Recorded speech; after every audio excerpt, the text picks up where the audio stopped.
المصريين بيدعوا انه والله حلايب مثلث حلايب جزء منهم. ان احنا نرجع للتاريخ، نرجع للقانون. يعني قلنا انه ناهيك عن الدولة الرومانية اللي دخلت فيها مصر، ولا الدولة اليونانية قبلها، ولا حتى الدولة الفرعونية. يعني عندنا وثائق من عهد الفراعنة إلى اليوم، يعني ما شيء سهل. لكن خلينا في التاريخ القريب في الدولة الإسلامية.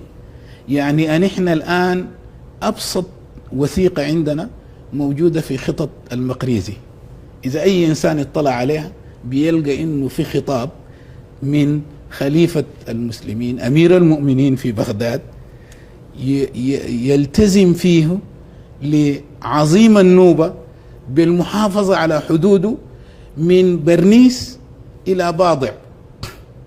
يعني دي حدود دولة البجة الإسلامية، ولم تكن جزء من الدولة الإسلامية، في حين إنه مصر من زمن عمرو بن العاص كانت جزء من مصر. هذه المنطقة برنيس هي في خط 24 يا جماعة. المسافة ما بين برنيس وبين شلاتين، بين برنيس وشلاتين مثل المسافة ما بين شلاتين وحلايب. فبرنيس هي شمال، وهي تقريبا قصاد أسوان. كويس؟ فهذه المنطقة معروفة. ابن بطوطة لمن زارها أيضا وكان عايز ناوي الحج عن طريق عيزاب، برضو أقر إنه كان حاكمها لم يتبع لمصر أبدا، وكان هو بشار، وبشار من البشاريين أو جد البشاريين، وهو من البجة. 1517 احتلت أو ضمت الإمبراطورية أو الدولة التركية ساحل البحر الأحمر من برنيس إلى باضع، ضمته للدولة الإسلامية العثمانية، وأتبعت إدارته للحجاز. فلا كان حتى ما كان تابع للسودان. يعني من 1517 إلى 1874 المنطقة سواكن وحلايب وبرنيس وباضع لغاية مصوع، دي كلها كانت تابعة لجدة يا جماعة، وثائق ذاته موجودة في جدة. فكيف تبعت لمصر؟ يعني احنا بورسودان كنا حنكون تابعين للحجاز وكده، تابعين للحجاز، مش كنتوا حتكونوا. ارجع لاجدادك حتلقى انه في ناس بيتذكروا انهم كانوا تابعين للحجاز، او حكوا لهم ابائهم انهم كانوا تابعين للحجاز. يعني ده لغايه ما قبل الثوره المهديه بسنين عديده، سنين بسيطه اقل من 10 سنوات.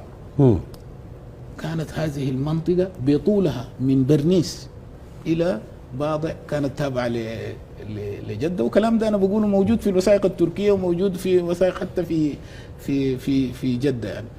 طيب اثناء الثورة المهدية مديرية سواكن ظلت مستقلة بالمناسبة. لم تستطيع جيوش المهدية ضمها رغم جهود عثمان دقنة. كويس؟ فظل الحاكم كتشنر كان حاكم ويحكمها، وكان مباشرة نيابة عن الباب العالي.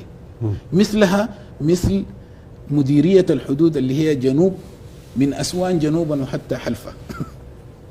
دي برضها كانت مستقلة، وكان عليها مديرية اسمه سنان باشا. سنان باشا كان يقدم تقاريره مباشرة إلى الأستانة. ما كان أي علاقة لمصر حتى 1899. فأتبعت قسرا إلى مصر، وأتبعت قسرا إلى مصر عشان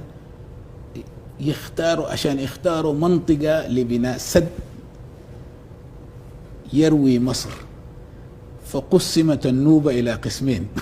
ولأول مرة يصبح جزء من النوبة مصريين، دي لأول مرة في التاريخ بالمناسبة، أول مرة في التاريخ.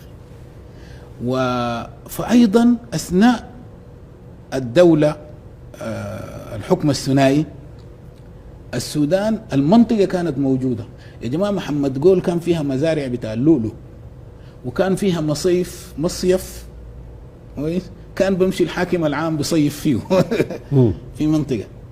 لم يكن يحتاج لإذن من مصر عشان يمشي منطقة حلايب وشلاتي ومحمد قول والمنطقة دي، يعني كلها كانت موجودة.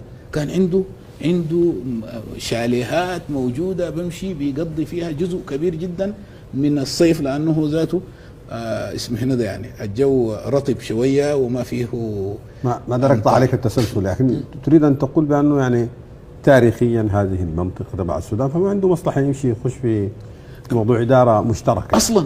أيوة. أصلا الأرض حقته يعني أرض حقته. يعني مصر ناهيك عن مصر بتدعي أنه هي جزء منها.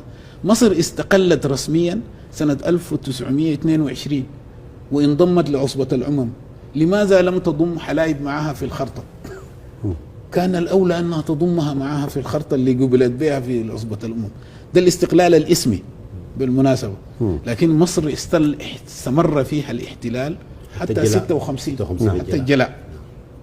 لكن أمشي لما بعد 1952 1944 هي من الدول التي صاغت ميثاق الأمم المتحدة في سان فرانسيسكو وقدمت خريطة وقدمت مساحة. يعني هو مش مشكلة في الخريطة، أنت كدولة بتقدم المساحة بتاعتك، لماذا لم تضم في مساحتها هذا المثلث؟